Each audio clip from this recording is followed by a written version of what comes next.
ተከታታዮች የዘንድሮውን እንግሊዝ ፕሪሚየር ሊግ ዋንጫ ማን ያነሳዋል? ትንቅንቁ በከፍተኛ ሁኔታ እጅግ ሳቢ የሆነ የ2012ቱን የማንቸስተር ዩናይትድ እና የማንቸስተር ሲቲን እስከ መጨረሻው የነበረውን ትንቅንቅ የሚያስታውስ ሆኗል ማለት ነው። አድማጮቻችን አንድ ሐሳብ ትኩረቴን ሳበውና ማርያማዊት የላከችው ሐሳብ ነው። ግርምሽ አንተ አርሰናል ከተሸነፈ አብቅቶለታል ብለህ ነበር፣ ሐሳብህን ለወጥክ እንዴ የሚል ሐሳብ ነው። እኔ አንድም ቀን ሐሳቤን ለውጬም አላውቅም። እኔ የተናገርኳቸውን እያንዳንዱን አውጥቶ ማየት ይቻላል። አርሰናል በዘንድሮ የውድድር ዓመት 2 ትላልቅ ዋንጫ ያነሳል። የመጀመሪያው ገና ሊጉ ሲጀመር የተናገርኩት ቃል ነው። መሃል ላይ አርሰናል በቅርቡ የተናገርኩትን እንኳን ማየት ይቻላል። አርሰናል በ1 ነጥብ ልዩነት ዋንጫ ይወስዳል። አሁን ደግሞ አሻሽያለሁ፣ በ2 ነጥብ ልዩነት ዋንጫ ይወስዳል። ይሄ የኔ ግምት ነው፣ ፕሪዲክሽን ነው፣ ግምቴ ነው። አሁን 50-50 ቻንስ አላቸው። ቹቻ ደግሞ በ3 ነጥብ ልዩነት ያነሳል ብሏል። ምክንያቱም አሁን ካለው ከቀሪ ጨዋታ አንጻር በ1 ነጥብ ልዩነት ሂሳባዊ ስሌት ስለማይመጣ በ2 ነጥብ ልዩነት የሚል አስቀምጫለሁ። ስለዚህ እኔ ሐሳቤን ቀይሬ አላቅም። ግን የተናገርኩት ነገር ምንድን ነው? አርሰናል በበርንማውዝ ከተሸነፈ ቻሌንጁ ፈተናው በጣም ከባድ ነው። በማንቸስተር ሲቲ ከተሸነፈ ጫናው ፕሬዠሩ ከፍተኛ እንደሚሆንበት የገለጽኩበት ሐሳብ እንጂ አንድም ቀን የሶፊ ምስክርነ እኔ እስካሁን ድረስ እምነቴ የዘንድሮን ዋንጫ አርሰናል እንደሚያነሳ ነው አላልክም። ትናንት በጨዋታው ዙሪያ ስናነሳ ምናልባት ሐሳቡ ሲነሳ የተሰጠ አስተያየቶች ነበሩ። ይሄ ጨዋታ ዲሲሲቭ ጨዋታ ነው ወይም በጣም ወሳኝ ነው ጨዋታ ነው የሚል አስተያየት ከተሰጠ በኋላ ቹቻ በዚህ ጨዋታ አንድ ቡድን ቢሸነፍም ባይሸነፍም ዋንጫውን አጥቷል ለማለት አንችልም ማለት። እኔ ደግሞ በዚህ ጨዋታ ላይ አንድ የተሸነፈው ቡድን ዋንጫውን የማጣት እድሉ ሰፊ ነው ወይም ያጣል የሚል ሐሳብ ነው የተነሳው እንጂ ግርምሾ የሰጠው አስተያየት የለም። ስለዚህ ተሳሳተ። እኔ እንደውም ጠያቂ ነበርኩኝ። ገዝሽና ቹቻ ምን አሉ? የዛሬው ጨዋታ ገና ጨዋታው ከመጀመሩ በፊት የሚሸነፈው ቡድን ዋንጫ እንዳጣ ትቆጥሩታላችሁ ወይ ስላችሁ አንቆጥርም አሉ። ሶፊ ደግሞ ወሳኝ ጨዋታ ስለሆነ የተሸነፈውን ቡድን ዋንጫ እንዳጣ ቆጥረዋለሁ ዛሬ የሚል ሐሳብ ተቀመጠ። እሺ ለማንኛውም ወደ ትናንቱ ጨዋታ እንግባ። ግድ የለም። በቅድሚያ ግን አድማጮቻችን አንድ መናገር የምፈልገው ነገር ምንድን ነው? ሁሉም ሰው የራሱ ሐሳቦች አሉትና የሰውን ሐሳብ ማክበር ብንለምድ የሚለውን ነገር ነው። አለበለዚያ ኢጎሴንትሪክ መሆን ተገቢ አይደለም። የኔ ሐሳብ ወይም እኔ የምፈልገው የኔ ምኞት ካልተሳካልኝ ያኛውን ሰው ልክ አይደለም ብሎ ወደዛኛው ሐሳብ ላይ ሌሎችም በክርክር ጉዳዮች ላይ ክለቦች ክለብ ለክለብ ደጋፊ ለደጋፊ ጓደኛ ለጓደኛ ስትከራከሩ ወይም ስትወያዩ የኔን ሐሳብ አልደገፍክልኝም በሚል በኃይለ ቃል በስድብ የምትጠቀሙ ሰዎች ኢጎሴንትሪክ ፐርሰን እሱ ላይ ገታ አድርጉት። እንደ ምክር ነው፣ ወንድማዊ ምክር ነው። ሁለገብ ሐሳቦችን ከግራቀኝ የእናንተም ሐሳብ ልክ ነው እንደ ሐሳብ፣ የዛኛውም ሰው ሐሳብ ልክ ነው እንደ ሐሳብ። ለምን የኔን ሐሳብ አልደገፈም፣ ለምን እኔ እንደምፈልገው አላለልኝም በሚል ጸያፍ ቃላቶችን መጠቀም ግን ነውር ነው። ይሄን ለማስመር ስለፈለግኩኝ ነው። 50-50 ቻንስ እንዳላቸው በርካቶች ይገልጻሉ። አሁን 50-50 ድል ነው ያላቸው። ስለዚህ ሰው የተለያየ ሐሳብ ቢሰጥ መብቱ ነው። ማንቸስተር ሲቲም የሚል ትክክል ነው፣ አርሰናልም ዋንጫ ይበላል የሚል ትክክል ነው። ሁለቱም አላጡትም፣ ሉዝ አላረጉም። ኤግዛክትሊ አድማጮቻችን፣ ልዩነቱ ምንድነው? ካለፉት ጊዜያቶች ካለፉት ሳምንታቶች አንጻር ሲቲ ተጠግቷል አርሰናል ላይ፣ አጠገቡ ደርሷል፣ ድሉን አጥቦታል፣ ሰፍቶበት የነበረውን የዋንጫ ፉክክር አጥቦታል። ይሄ ነው ልዩነቱ። አሁን ሶ የዋንጫው ፉክክር ይሄ ምንድነው የሚባለው በገመድ እንደመራመድ አይነት ስሜት ኤግዛክትሊ እንዲኖር አድርጎታል። ከዚህ በፊት አርሰናል ሪላክስ አድርጎ አስፋልት ላይ ደረቱን ገልብጦ ኪሱን እጁን በኪሱ አድርጎ የሚሄድ ቡድን ነበረ ባለፉት ሳምንታትና ወራት። አሁን ላይ ግን የሲቲ አጠገቡ መምጣቱን ተከትሎ ገመድ ላይ ሁለቱም ገመድ ላይ እየተራመዱ ነው። አንድ የተንሸራተተው ቻው አቻውታ የተሸነፈ ቡድን ወይም ብዙ ጎል ማስቆጠር የማይችል ቡድን በዚህ ሂደት ውስጥ እንትን ይላል። ሶ እነዚህን ነገሮች አይተነው ማሸነፍ የማይችለው ቡድን የትኛው ነው? የትኛው ተጋጣሚ ጠንካራ ቡድን አለው? የትኛው ቡድን ብዙ ጎል የማስቆጠር ባህል አለው? እነዚህን ነገሮች መሰረት አድርገህ የራስን ሐሳብ ልታስቀምጥ ይችላል። ኤግዛክትሊ። ሁለት ነገሮችን እናንሳ። የአርሰናል ደጋፊዎች እቺን ግን በኋላ ብናነሳት የዋንጫውን ፉክክር ላይ እንመጣለን። እንደ መንደርደሪያ ልመጣ ነው ሶፊ፣ ወደ አንተ ልሰጥ ነው እኮ ገባኝ። አይ የጨዋታውን እንድናያት ብዬ ነው ለብቻ። ልክ ነው እንመጣለን። ከጨዋታው አንጻር ማለት ነው። በነገራችን ላይ የአርሰናል ደጋፊዎች አብዛኞቹ፣ ጥቂት ደግሞ አሉ አይ የዘንድሮ ዋንጫ አርሰናል ነው የሚበላው ወይም የሌላ ክለብ ደጋፊዎችም ሊሆን ይችላሉ አርሰናል ነው ዋንጫውን የሚበላው ብለው የሚናገሩ ልክ ናቸው። የማንቸስተር ሲቲ ደጋፊዎች እና ማንቸስተር ሲቲ ዘንድሮ ዋንጫውን ነው የሚበላው ያሉትም ልክ ናቸው። ሁለቱም ልክ ናቸው የምንልባቸው መሰረታዊ ጉዳዮች ደግሞ በኋላ ላይ በጥልቀት ስንመጣ እናስቀምጣቸዋለን። በቅድሚያ ግን ትናንት የነበረው ጨዋታ ኢንተንሲቲ ያለው ታክቲካል ባትል ያለው እያንዳንዱን ማንቱማን ማርኪንግ ያለው ፖዚሽናል ማርኪንግ ያለው አንድ እግር ኳስ ምን አይነት ገጽታ ሊኖረው ይችላል፣ በዓለም ደረጃ ምርጥ እግር ኳስ ምንን ማሟላት አለበት ተብሎ ለተጠየቀ ጥያቄ ሁሉንም ነገር ያሟላ ጨዋታ ነው። በሁለቱም ቡድኖች በኩል የነበረው የጨዋታ መርሃ ግብር ላይ የተለያዩ ክስተቶች ነበሩ፣ የተለያዩ ገጽታዎችም ነበሩ። በአርቴታ በኩል ወይም በአርሰናል በኩል አውት ኦፍ ፖዚሽን ባልተለመደ ሁኔታ የመጡ ተጫዋቾች አሉ። ሞስኬራ አንዱ ነው። የቀኝ ተበላላሽ ሆኖ በትላልቅ ጨዋታ ሲመጣ ከዚህ በፊትም ተጠቅሞታል። ኦፍ ኮርስ ግን በእንደዚህ አይነት ትልቅ ጨዋታ ሞስኬራን የተጠቀመበት አንድ ክስተት። ሁለተኛ አራቱን አማካኝ ተጫዋቾች ባንዴ ደርድሮ አርቴታ ይዞበት የመጣው መንገድ። ሶስተኛ የኮሬስን አስቀምጦ በካይ ሃቨርዝ የገባበት መንገድ በአርሰናል በኩል የሚነሱ ናቸው። በማንቸስተር ሲቲ እና በአርሰናል ጨዋታ ትናንት የተከሰቱ ዋና ዋና ጉዳዮች አሉ። የጋብሪኤል ማጋሌስ እና የኤርሊንግ ብራውት ሃላንድ ትንቅንቅ ፍልሚያ። የጋብሪኤል ማጋሌስ ቀይ ካርድ ማየት ነበረበት የሚሉ አሉ በአንድ ወገን። ኖ ቀይ ካርድ ማየት የለበትም ብለው ደግሞ የሚከራከሩ አሉ። በምን መልኩ ነው የተከራከሯቸው እነዚህን ሐሳቦች? በሌላ በኩል እንደውም እኮ ከሃቨርዝ ላይ የተሰራው ጥፋት እኮ ኩሳኖቭ የሰራው እኮ የመጨረሻ ሰው ነው፣ ሬድ ካርድ ነው ብለው ደግሞ የሚያነሱ ደግሞ ሰዎች አሉ። እነዚህን ጉዳዮች ነጣጥልን ነው በትናንቱ ጨዋታ ዙሪያ ሰፊ ትንታኔዎችን የምንሰጠው ማለት ነው። የመጨረሻዎቹ 30 ደቂቃዎች ላይ በግሮይን ኢንጁሪ ሮድሪ ከወጣ በኋላ ሙሉ በሙሉ አርሰናል ዶሚኔት ያደረገበትን ጨዋታ ደቂቃ ቢኖር እንደውም የአርሰናል የሚያስገርም አይነት ጨዋታ ሆኖ የታየበት ነው። አርቴታ ፋየር ያልከው የት አለ ብሎ ቴሪ ኦንሪ ከስፖርቲንግ ሊዝበን ጨዋታ በኋላ ተችቶት ነበር።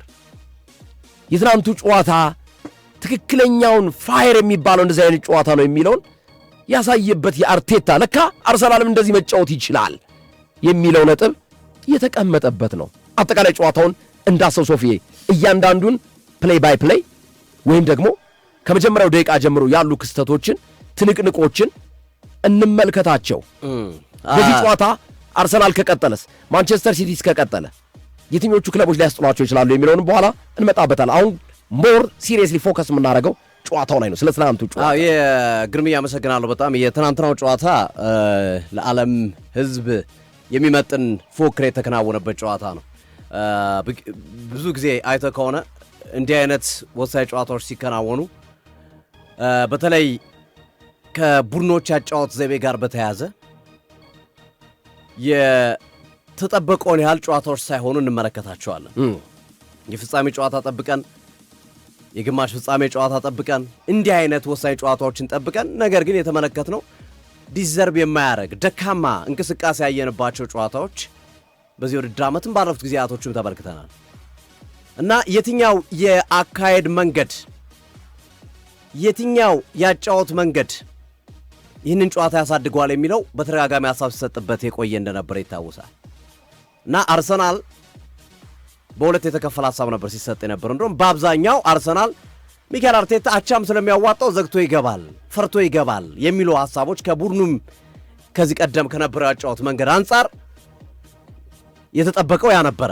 አርሰናል ዘግቶ ይገባል፣ ሲቲ ያጠቃል፣ የአንድ ቡድን ብቻ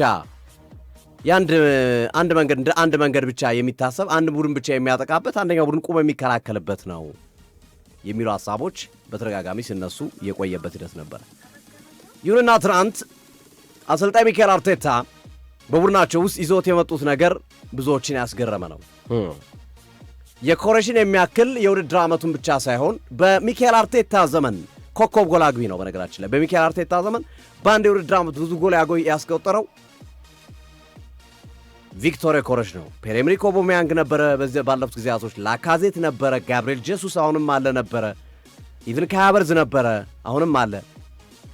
እነዚህ ሁሉ አጥቂዎች በነበሩበት ዘመናቶች ባለፉት 6-7 ዓመታት የአርሰናል ኮከብ ጎል አግቢ ሆኖ በአንድ ዓመት ውስጥ ከወዲሁ ክብረ ወሰኑን የያዘው ቪክቶር ኮሬሽ ነው። ስለዚህ ሊደፈር የማይችል ሐሳብ ይመስል ነበር። ግን ቀደም ብሎ ታስታውስ ከሆነ ግርምዬ ዓርብ ዕለት ይመስለኛል እናንተ እዚህ ፕሮግራም ላይ በነበርንበት ጊዜ ገልጬልህ ነበረ። ለኩሳኖቭ ሲባል አርቴታ ከሀቨርትዝን ሊጠቀም ይችላል። አዎ ታስታውስ ከሆነ እንደውም ግርምዬ ኢዜን እንዴት ያስቀምጠዋል አልክ። አይ ኢዜን አይደለም ያልኩት እያልኩ ነበር እኔ። ኢዜን አይደለም ያልኩት የኮሬሽን አስቀምጦ ከሀቨርትዝን ያስገባል የሚል ቅድመ ትንታኔ አስቀምጠን ነበር። ያደመጡት ያስታውሱታል ይሄንን ሐሳባችን ዓርብ ዕለት የነበረውን ፕሮግራማችን። ልክ ነው እና የአብደት ይመስል ነበር እኛም የሰጠው ሐሳብ ልክ አይመስልም ነበር። ነገር ግን እሁድ ዕለት ትናንት በነበረው ጨዋታ ላይ ግን ሚካኤል አርቴታ ያንን ይዞ ነው የመጡት። ከሀቨርትዝን ይዞ ነው የመጡት። ከሀቨርትዝን ለምን ይዘውት መጡ? ምን እንዲያደርግላቸው ነው የፈለጉት? ከኮሬሽ የተለየ ነገር ምን እንዲያደርግላቸው ፈልገው ነው? ይሄ ነው ትልቁ ነጥብ። የሚካኤል አርቴታ ፍላጎት ሊንካፕ መፍጠር ነው። ሊንካፕ ማለት ያው በእግር ኳስ ቋንቋ ሁላችሁም ታውቁታላችሁ። በሌላም ቋንቋ ቢሆን ሊንካፕ ማለት ማስተሳሰር ማለት ነው፣ ማገናኘት ማለት ነው። ማገናኛ መንገድ የአየር ላይ ኳሱ ሲሻገሩ አብርዶ የሚያቀብል አንድ ሁለት ተቀባብሎ መግባት የሚችል አጥቂ መስመር ተጫዋች ይፈልጉታል። ለዛ ነው እንዲሁም የአርሰናል ደጋፊዎች ለምን አርሰናል የትናንትናው ጨዋታ ላይ የአርሰናል ደጋፊዎች አንድ ነገር መረዳት አለባቸው። ለምን አርሰናል የአትሌቲኮ ማድሪዱን ጁሊያን አልቫሬዝ እንደፈለገ የትናንትናው ጨዋታ በላይ ገላጭ ምክንያት የለም ግርሜ። ለዛ ነው በሊንካፕ ስለሚጫወት ጁሊያን አልቫሬዝ ሰጥቶ ነው ኳስ የሚወጣው። ለኦዲጋርድ ሰጥቶ ስፔስ እየፈለገ ይወጣላል።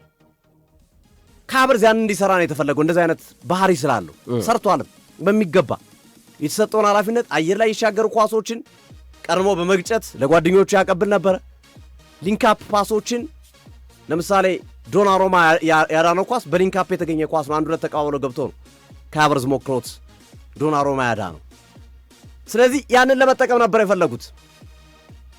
በተቃራኒው ብዙዎች ደግሞ ለምን የኮሬሽን የሚያክል አጥቂ እያለ ሁለቱ ልዩነት አላቸው። የኮሬሽ እድል ካገኘ አይምርም ግርምዬ፣ እድል ካገኘ የማይምር ተጫዋች ነው። ኪለር ነው፣ ገዳይ ነው የኮሬሽ። ካይ ሃቨርትዝ ደግሞ ብዙ እድል ይፈጠርለታል። ከብዙ እድል አንዱ ነው የሚያገባል፣ ግን ብዙ እድል መፍጠር ይችላል። የትኛውን አጥቂ ትመርጣለህ ግርምዬ አንተ? ብዙ እድል ተፈጥሮለት አንዱ የሚያስቆጥር ወይስ ደግሞ ከአንድ ተፈጥሮለት አንድ ሊያስቆጥር የሚችል ብዙ ግን የጎል እድል ላይፈጠርለት የሚችለውን ተጫዋች? እንደ ግርምዬ አንተ የትኛውን ትመርጣለህ? ሁለቱም ግራ የሚያጋባ ነው። ብዙ እድል ተፈጥሮለትም ጎል የሚያስቆጥር ግን ብዙ እየሳተ ብዙ የሚስት አስቸጋሪ ነው። ደግሞ ብዙ እድል የማይፈጠርለት ወይ የማይፈጥር ግን ካገኘ ግን ይቀጣል። እሱን ነው መርጠው ነው ቢያንስ እሱ ይሻላል አይደለ? ግን የሚካኤል አርቴታ ምርጫ ከሀቨርትዝ ነበር። ትናንት ግን ቁማራቸው ሰርቶላቸው ነበር። ጋምብል ነው ያደረጉት፣ ሰርቶላቸዋል።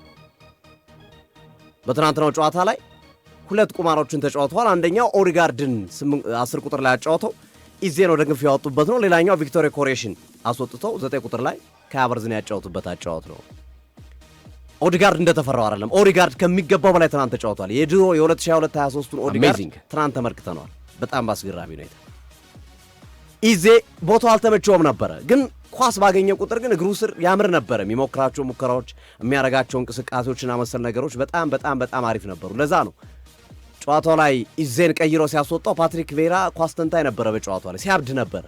እንዴት ኢዜን በየትኛውም ሰዓት ጎል ሊፈጥርልህ የሚችል ተጫዋች፣ በየትኛውም ሰዓት ሊያገባልህ የሚችል ተጫዋች ዙቢሜንዲን ነው ማስወጣት ያለበት እያለ በተደጋጋሚ አስተያየት ሲሰጥ ነበረና ትሮሳርድን አስገብቶ ዙቢሜንዲን ትሮሳርድና የኮሬሽ ገብተው ዙቢሜንዲና እንደዚሁም ኢዜ ከመውጣት ኢዜ እንዳለ ሆኖ የኮሬሽን መጨመር በዙቢሜንዲ የተሻለው አማራጭ ነበር ነው። ይሄ ቢሆን የበለጠ ቡድኑ ክሬቲቪቲው የሚያይልበት ሚዱ ዲክላን ራይስ፣ ኦዲጋርድና ኢዜ ይሆናል ማለት ነው። ፊቱ ላይ የኮሬሽና ካይ ሃቨርትዝ ይኖራሉ። ስለዚህ የማጥቃት ይሄ የማጥቂያ መንገዳቸው ይበልጥ ከፍ የሚልበትን እድል ይፈጥራል በሚል ፓትሪክ ቬራ ጭምር በኋላ ላይ አርቴታ አንድ የተተቹበት ነገር ይሄ ነው። በነገራችን በትናንትናው ጨዋታ ላይ አርቴታ ምንም ያስተች ነገር ትናንት አልሰሩ። ቅድሚያ የሰሩት ካይ ሃቨርትዝን የመረጡበት መንገድ፣ ኦዲጋርድን የመረጡበት መንገድ እንዳንድ የእግር ኳስ ተመልካች አርሰናል እንደሚከታተል ወይም የአርሰናልን ጨዋታ እንደሚያይ የሊጉ መሪ እንደሆነ ቡድን ያስደነግጣል ውሳኔዎች። እንዴት እንዲህ አይነት ውሳኔ ወስናሉ ብለው ኦዴጋርድ ማች ፊት አይደለም፣ ከጉዳት የመጣ ተጫዋች ነው። ከሀቨርትዝ የኮሬሽን የሚያክል ተጫዋች እንዴት ያስቀምጣል? ይሄ ማንም የስፖርት ተንታኝ ሀሳብ ሊሰጥበት የሚችለው ጉዳይ ነው። ግን ሚካኤል አርቴታ ሜዳ ላይ ግን አሳምነውናል።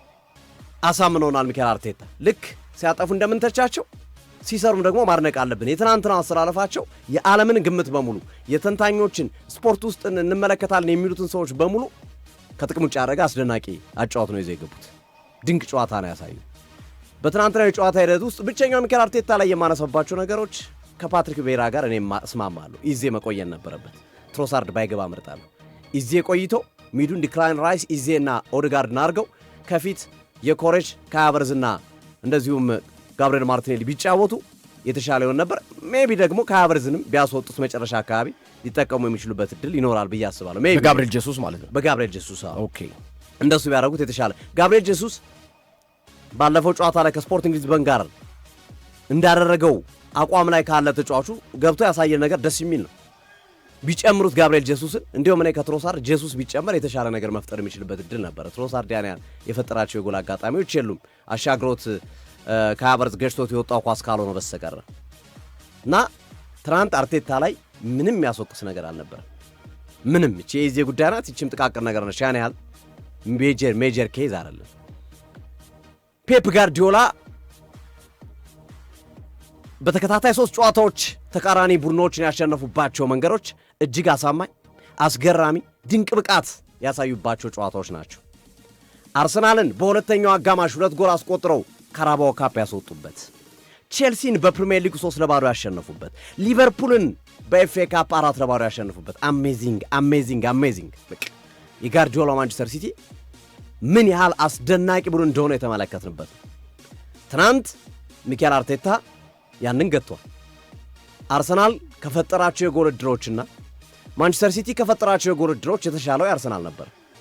እኔ እንዲሁም በትናንትናው ጨዋታ ግርምዬ አርሰናል የተሸነፈበት ምክንያት ብዬ የማስበው ያጫወት መንገድ እንዲህ የሚሉት ነገሮች ሳይሆን ሚካኤል አርቴታ ተጫዋቱ በተባሉባቸው ዘመናቶች እንዲህ አይነት ጨዋታ አለማሳየታቸው በዚህ እንዲቀጡ ያደረጋቸው ይመስለኛል። ግርምዬ በትናንትናው ጨዋታ እንዲቀጡ ያደረጋቸው ይመስለኛል እንጂ ትናንት ያሳየው አቋም አርሰናል ዲዘርቭ ያደርጋል። ዊን ማድረግ ዲዘርቭ ያደርጋል። አርሰናል አቻ ዲዘርቭ ያደርጋል። በጣም አስገራሚ ቡድን ነው ያስመለከቱት። ግን እስከ ዛሬ ድረስ ለምን ይሄን አልተጫወቱም? ቡድናቸውን እያወቁት የቡድናቸውን የጥራት ደረጃ እያወቁት እንዴት ይሄን ጨዋታ አልመረጡም? በርማውዝ ላይ እንዴት ይሄንን ጨዋታ ሳውዛምፕተን ላይ አልመረጡም? እንዴት ይሄን ያጫወት መንገድ የሚለውን ጥያቄ እንድታነሳባቸው ያደርጋል። ጋርዲዮላ በሰሞኑ ብቃታቸው በሰሞኑ ድንቅ እንቅስቃሴያቸው 2 መሳሪያዎች ነው ያሏቸው። አንደኛው መሳሪያ ኒኮ ኦራይሊ ነው። ሁለተኛው መሳሪያ ሪያን ቸርኬ ነው።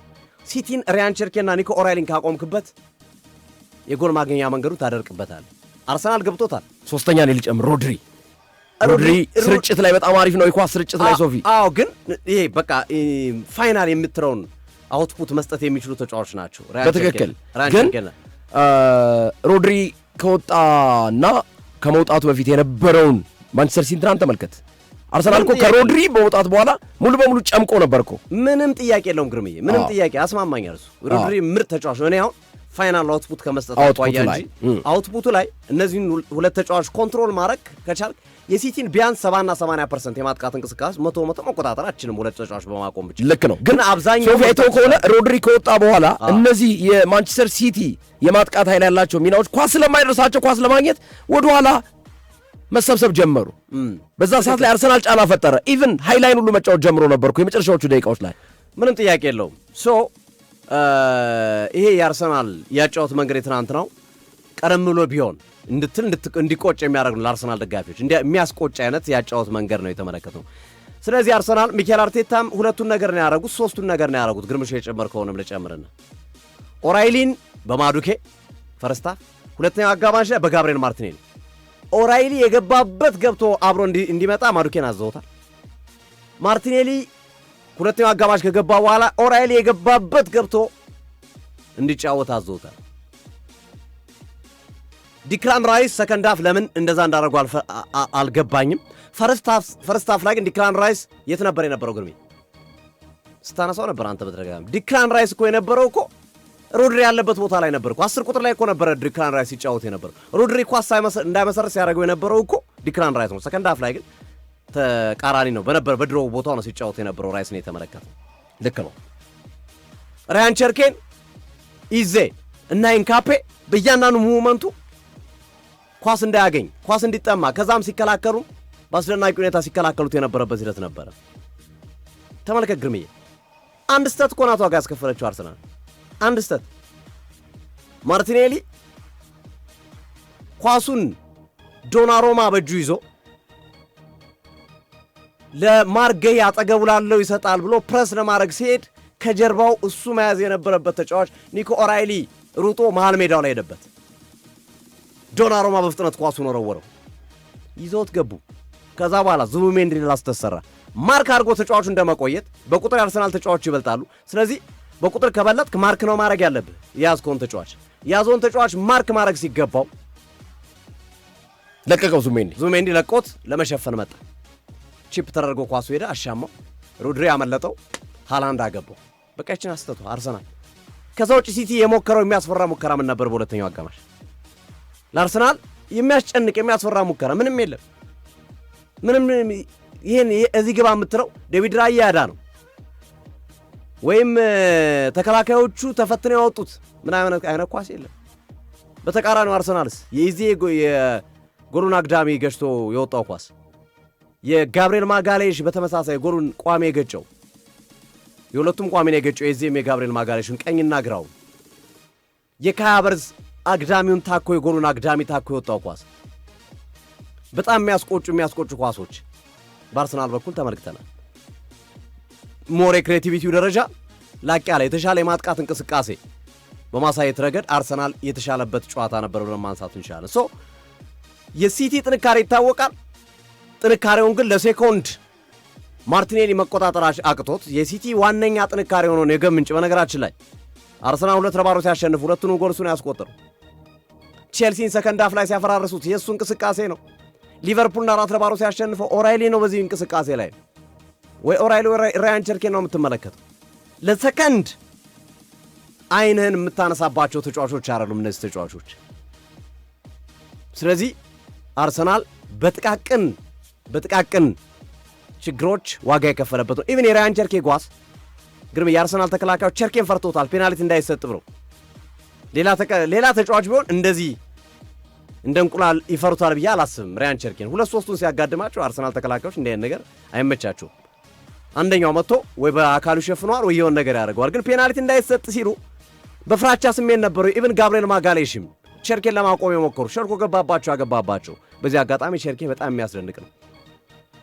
በተደጋጋሚ ስናነሳው ነበር። ሲቲ ዘንድሮ ዋንጫ ካነሳ የማርጌይና የሴሜኒዮ ሚና በጥር የዝውውር መስኮት ማስፈረማቸው ትልቁ ቫልዩ እንዳለው ገልጸናል። ትናንት ማርጌይ ባይኖር ሲቲ ብዙ የማይቋቋማቸው ኳሶች ሊኖሩ ይችሉ ነበር። በጣም ወሳኝ ኳሶችን ሲያጸዳ ተመልክተነዋል። የመጨረሻ ደቂቃ ፊርማ ዶናሮማ ታስታውስ ከሆነን የመጨረሻ ደቂቃ ሲፈርም ይሄ ፊርማ ውጤት ቀያሪ ፊርማ ነው። ይሄ ፊርማ ትልቅ የዋንጫ ፉክክር ውስጥ ትልቅ ቫልዩ ያለው ፊርማ ነው ስንል ነበር። ትናንት ዶናሮማ ያወጣቸውን ኳስ ተመልከታቸው ግርሜ፣ ያዳናቸውን ኳስ ዶናሮማ በእርግጥ ተሳስቷል በካይ ሃቨርትዝ ኳስ፣ ነገር ግን መልሶ ክሷል። የእሱ ኳስ ናት ወደ ኦራይሊ መታ፣ ከዛ ወደ ሃላንድ ተሻገራ ጎል የሆነችው እሱ የወረወራ ኳስ ናት። አስተካክሏል፣ ክፍተቱ ተስተካክሎለታል በሌሎች ተጫዋቾችም ታግዞ ቢሆንም። ስለዚህ እነዚህ ሜጀር ነገሮች ናቸው እና ታክቲካሊ እነዚህ ነገሮች የምታነሳቸው ነጥቦች እንዳሉ ሆኖ ግን ትናንት አርሰናል ካረገው እንቅስቃሴ አንጻር እንዳልኩት ያለፉት ጊዜያቶች አርቴታ የመከላከል ለተከላከሉበት ላለፉት ጊዜያቶች ለሰሩት ጥፋት እንደው ዋጋ ይክፈሉ ተብሎ ከፈጣሪ ተልኮባቸው ካልሆነ መስተቀር የትናንት ነው አርሰናል ዲዘርቭ ያደርግ ነበር። አቻም ይገባዋል፣ ድልም ይገባዋል። አርሰናል በትናንት ነው ጨዋታ ኢቭን ዊን የሚገባው ቡድን ነበር። በጨዋታው ላይ የነበሩ የተወሰኑ እንቅስቃሴዎችን ለማንሳት ያህል ግርሜ አጠር አድርጌ ለማንሳት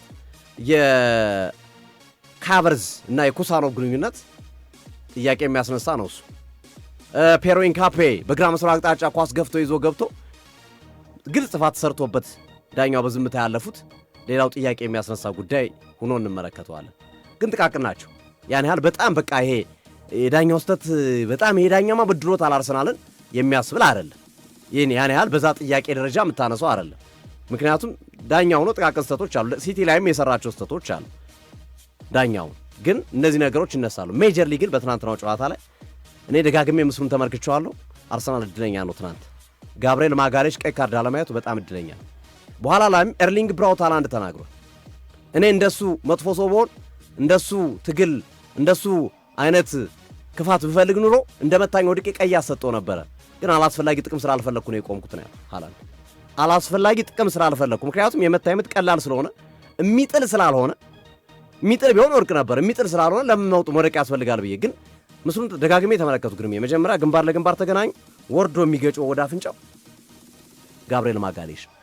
አርሰናል በዚህ ረገድ ጋብርኤል ማጋሌሽ ቀይ ባለማየቱ በቀጣይ ጨዋታዎችም ቫዮሌት ኮንዳክት ስለሚሆን ወደ 3 ጨዋታ ሊቀጣ የሚችልበት ነበረ። እድለኛ ነው በጨዋታው ላይ ኦቨርኦል በውጤቱ እድለኛ ባይሆንም ጋብርኤል ማጋሌሽ ግን ቀይ ካርድ አለማየቱ ለአርሰናል ጥሩ አጋጣሚ ነው ብዬ አምናለሁ። ግርሜ ጨዋታዎችን እንመልከታቸውና ከዛ የዋንጫው ፉክክር ወዴት ይሄዳል የሚለውን ደግሞ ቀጣዩ ሀሳባችን እናደርገዋለን። ገርቤ ልክ ነው ሶፊ። እንግዲህ የተነሱ ሀሳቦች አሉ ከትናንት ጨዋታ ጋር ተያይዞ አርቴታ አንድ ያስቀመጠው ነገር አለ።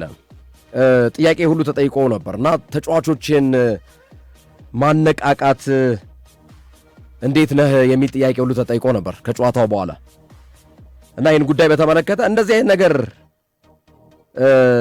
ያንን ማድረግ ካለብኝ ወይም ይህንን ከማድረግ ቤት ውስጥ መቀመጥ ይሻለኛል፣ ምክንያቱም ተጫዋቾቹ ከዚህ ከማነቃቃት ደረጃ አልፈዋል የሚል ሀሳብ ነው ያስቀመጠው። በውጤቱ በተመለከተ በጣም አዝኛለሁ፣ ነገር ግን በብቃታችን አላዘንኩም ነው ያለው። አሁንም 5 ጨዋታዎች እየቀሩን የ3 ነጥብ ብልጫ አለን፣ ሁሉም ነገር በእጃችን ነው ብሏል ሚካኤል አርቴታ ትናንት። እኔ ትናንቱ ጨዋታ ላይ ያው ማንቸስተር ሲቲ ነው አድማጮቻችን፣ ማንቸስተር ሲቲ የመጣበት መንገድ ማስፈሪ ስለሆነ ነው ስለ ማንቸስተር ሲቲ ከማንቸስተር ሲቲ ይልቅ ስለ አርሰናል ሐሳቦችን እየሰነዘርን ያለ ነው። ማንቸስተር ሲቲ ጠንካራ ስለሆነ ነው፣ ክፍተት ማናወጣለት ቡድን ስለሆነ ነው። ቼልሲን በሜዳው ድረስ ሄዶ አንድ ፋድፎት ነው የመጣው። አርሰናልን ካራባኦ ካፕ በክሊንሺት ትናንት እኮ ነው የገባበት ጎል ባይዘው ከባለፉት 4 ጨዋታዎች በተከታታይ ጨዋታዎች እኮ በክሊንሺት እኮ ጎል ሳይቆጠርበት ነው የወጣው። አርሰናል ደግሞ በዚህ ውድድር ዓመት የመጀመሪያውን ተከታታይ ፕሪሚየር ሊግ ሽንፈት ነው ያስተናገደው። በትክክል በነገራችን ላይ በሊጉ ብቸኛ ተከታታይ ሽንፈት ያላስተናገደው ማንቸስተር ዩናይትድ ብቻ ሆኗል በዘንድሮው ውድድር ዓመት። እና ይሄም 2-1 ነው ደግሞ ውጤቶቹ የሚገርመው 2-1 ተመሳሳይ አይነት ውጤቶች ናቸው። በበርማውዝም 2-1 ኤምሬትስ ላይ ልዩነቱ ኤምሬትስ እና ኢታር ላይ መሆናቸው ነው። ሲቲ ጋርዲዮላ ውጤት መቀየር የሚችል ፈርስት ሃፍ ላይ አቻ ይዞ ሄድና ሰከንድ ሃፍ ላይ እንዴት ጨዋታን ማንበብ እንደሚችል የተሳካለት አሰልጣኝ ስለሆነ ነው። ከግብ ጠባቂ እስከ አጥቂ ድረስ የተዋቀረ ቡድን ስለሆነ ነው ማንቸስተር ሲቲ ላይ እንዲህ ነው ብሎ ክፍተት ለማንሳት የማይመች ቡድን ነው።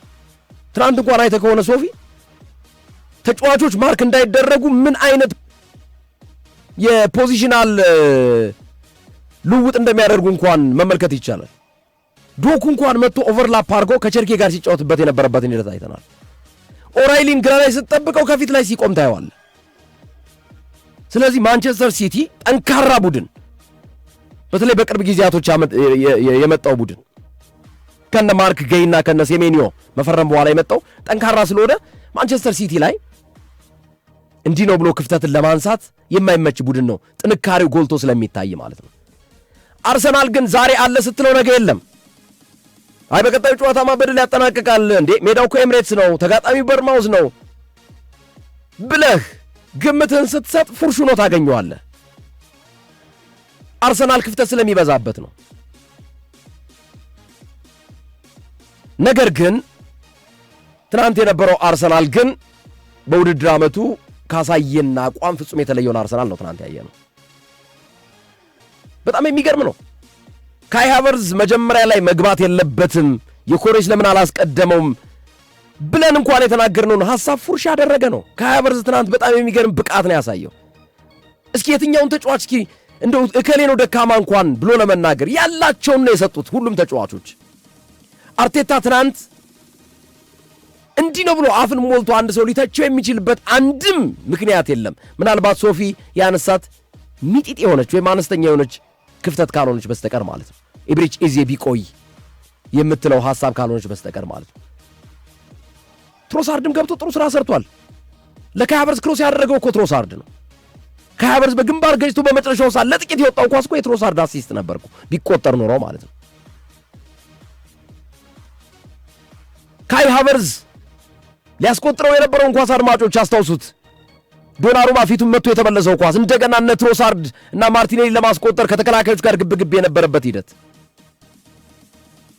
ተጨማሪ ለማስታወስ ያክል ነው። አርሰናል ከሚያስቆጩ ድሎች መካከል ከነ ኤብሪቼ ኤዘ ጠንካራ ሹትና ብረት ከገጨው እንዲሁም የጋብርኤል ማጋሌስ ብረት የገጨው የካይ ሃቨርትዝ የወጣበት ባሻገር ካይ ሃቨርትዝ ከዶናሩማ ጋር ዋን ቱ ዋን ተገናኝቶ እኮ ዶናሩማ በፊቱ መልሶታል እኮ። በቃ እሱ እኮ ክሊር ጎል ነበር እኮ፣ ያለቀለት ጎል ነበር እኮ። ስለዚህ የትናንቱ አርሰናል እጅግ በጣም በጣም የሚደንቅ አርቴታ ባለፈው ፋየር ያሉት ትክክለኛ መገለጫ የትናንቱ ጨዋታ ነው። በእርግጠኛነት አብዛኞቹ የአርሰናል ደጋፊዎች በትናንቱ ጨዋታ ያዝናሉ ብዬ አልጠብቅም። ምክንያቱም አርሰናል በጣም ጥሩ ነበራ። እንዲህ ብለህ የምትወጣለት አይደለም። ተጫዋቾቹ በሙሉ ያላቸውን ሰጥተዋል።